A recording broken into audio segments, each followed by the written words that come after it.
All right, guys, here we go. Final day of the regular season has finally arrived. It is Sunday, April the 9th, and all 30 NBA teams are going to be in action today.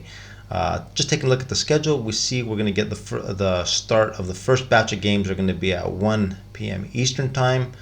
Most of the East Coast teams are going to be in action, with exception of the Houston Rockets, who were on a road trip on the East Coast. They're going to be the only team from the West that's going to be playing in one of these early games. They're going to be in Washington taking on the Wizards. The second batch of games, the West Coast teams will be starting at 3:30 Eastern Time, 2.5 hours after the first games.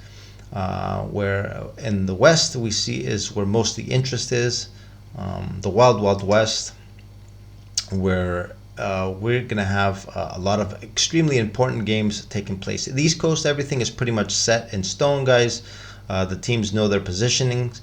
The play-in games are set. We even have some early lines up. The Hawks are going to be taking on Miami, the 7th and 8th seeds, and the 9th and 10th seeds, Chicago Bulls and Toronto Raptors. We know the East Coast play-in tournament, the teams, and we even know the lines for those games. Miami is going to be favored by 5.5. Toronto is going to be favored by 5 against the Bulls. On the West Coast, everything is still up in the air. The only team that the only teams that will be playing in tomorrow's games that will not be moving from their spots are, of course, the Denver Nuggets, who did finish first, the Grizzlies second, the Sacramento Kings third, and the Oklahoma City Thunder, who will finish 10th no matter what. The rest of the teams, the 5 through the 9th seeds, is completely up in the air, but we are going to look at these teams, their games, and all the possible scenarios. I found this extremely nice graph on the. I was searching through the net, and I saved it. And I'm going to pull it up here. We'll go through these teams, the possible scenarios right here, the games. Golden State, guys, is going to be in Portland. They're going to be taking on the Blazers. Golden State is a 17-point favorite in that game, which tells us that the game is very important for Golden State. Also, the Clippers are going to be in Phoenix. They're 12-point road favorites. An important game for the Clippers as well. These two teams, guys, are currently in the 5th and 6th spot in the West. If they both win their games, they will be locked up in the 5th and 6th spots, which means a direct playoff berth. Now, if we have a surprise in either one of these games, which at the moment looks highly unlikely in my opinion, since we know which team, the Blazers are putting in a bunch of their subs. They were also in action yesterday against the Clippers, lost big in that game. The Clippers going to be going in Phoenix. Phoenix is also going to be playing a bunch of their subs. A more dangerous game, obviously, because Phoenix, their subs are more quality players than what the Blazers are fielding in these last days of the regular season. Even though the Suns are also going to be playing without their regulars. T.J. Warren doubtful, Payne out, even Biyombo, they're going to sit Biyombo, Chris Paul, Booker, Ayton, and Durant, which makes this game a little more dangerous for the Clippers. Obviously, we can see this from the line, the -12. The Clippers do need this game, though. They want to avoid any surprises in this game that will drop them to a play-in spot. The Lakers also in action. The 7th place Lakers, they're 16.5-point home favorites. They need this win also to keep the 7th spot. They're in danger of dropping even further if they lose. The reason for this high line, the Lakers need this game to have a home court in the first round of the play-in tournament. There's going to be a lot of scoreboard watching in these games also, guys. Coaches, teams will definitely be looking at the scoreboard. So it is extremely dangerous to be betting on these games with the handicaps. I'm going to be avoiding these ones altogether. Other than the game between Minnesota and New Orleans, this is the most important game tomorrow, because if you look at the graph, guys, on the left, we see in the New Orleans-Minnesota game, whoever wins this ball game is going to get the 8th seed, the very important 8th seed, which means in case of a loss in the first round of the play-in tournament, they will have a second chance. Whereas the ninth seed, if they drop down and they play the Thunder, they will play the Thunder because, like as we said at the beginning of the video, the Thunder are going to finish 10th no matter what. Whoever loses that game is out of the tournament. So an extremely important game, Minnesota and New Orleans. Personally, guys, I don't believe we're going to have any major surprises over here. I do think the favorites are going to win. Now, with the handicaps, like I said, there's going to be a lot of scoreboard watching in those games. I don't think it's a wise idea to bet on any one of the Lakers, the Warriors, and the Clipper games. The game between the Pelicans and the Timberwolves, in my opinion, if we look at the line currently, it's set at 3.5 points. Minnesota is a home favorite. Now, Minnesota was in action yesterday. They were in San Antonio. They had to go play that game. They won that game by 20. An extremely high-scoring game, 151 to 131. The good thing for the Timberwolves in that game, none of their starters needed to play more than 30 minutes, which means they can come into this game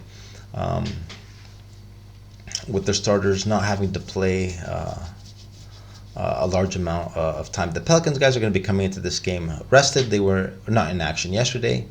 But with the Pelicans guys, in their last couple of games, even though they did win them against the Grizzlies. They beat the Grizzlies, and a big comeback. They needed a big comeback in that win. And in their last game, they beat an extremely short-handed Knicks team. Both of those games were dangerous for the Pelicans. They did not play that great. In this game, I am leaning with the Timberwolves in that game. I'm going to be looking for the Timberwolves to win this ball game. I'm going to pay that little extra juice, take them on the money line. The minus 3.5. We know guys can be a little dangerous. Don't want to get hooked. I am going to be taking Minnesota in this game with the money line. Now, the remaining games, guys, obviously on the East Coast, like I mentioned, all the games are completely meaningless. And we will definitely see a lot of wacky stuff going on once again. Also on the West, we also have some matchups on the West that are meaningless. The Spurs and the Mavericks. The Mavericks guys, I don't know how many of you have heard, they're going to be under investigation for their previous game, how they rested their starters, and how it wasn't a coach's decision, but actually a decision made by Mark Cuban and the general manager. Don't know who the Mavericks are going to be playing in this game against the Spurs. In this game, guys, actually, we see here San Antonio and Houston are deadlocked, 21-60. In this game, guys, the Spurs definitely don't want to win this game. Also, Houston, we're going to be taking a look at that. They're going to be in Washington. Looks like they're going to be playing all their players. They're going to have to work hard to lose in that game because from what I see over here, Washington is going to rest even more of the players that the remaining players that they had left. Daniel Gafford, DeLon Wright, they're also going to be out for this game, along with Avdia, Kuzma, Beal, Morrison, Porzingis. These can also be important games, guys, that we need to look at. We know the team which finishes with the worst record between these two will get those little extra ping pong balls in the draft lottery. Out of the remaining games, guys, we see which other games do we have here? Sacramento at Denver, another completely meaningless ball game. We got to see which players are going to be involved in that matchup. Nuggets, I'm pretty sure they're going to rest all their starters. Again, they were in action yesterday. Didn't look good at all, guys. I got to admit, they were in Utah for the majority of the game. They looked very bad. They lost that game. Their starters played through the first three quarters. In the fourth quarter, they didn't play them. I'm pretty sure they're not going to be playing them in Sacramento, which makes this game, guys, a very good candidate for a corruption game. We might be looking at the Nuggets here. They're going to be resting everyone. From what I looked at over here, the Kings are going to be playing some of their guys. We see Darren Fox, Sabonis listed as probable. They're going to be favorites in this ball game. Maybe a little similar scenario to the Denver-Utah game where Starters will play some minutes, and then at the end, have them sit. I'm actually going to be looking for a play on Denver. There's no line in this ball game quite yet because we don't know which players are going to be in and out. But this looks like a candidate that we're going to have to look at again later on. And also Memphis and Oklahoma City, another meaningless ball game. We'll take a look at that to see who's going to be playing and if we can come up with something in that game. But overall, guys, be prepared. There's going to be a ton of corruption again tomorrow, especially on the first batch of games, the East Coast games.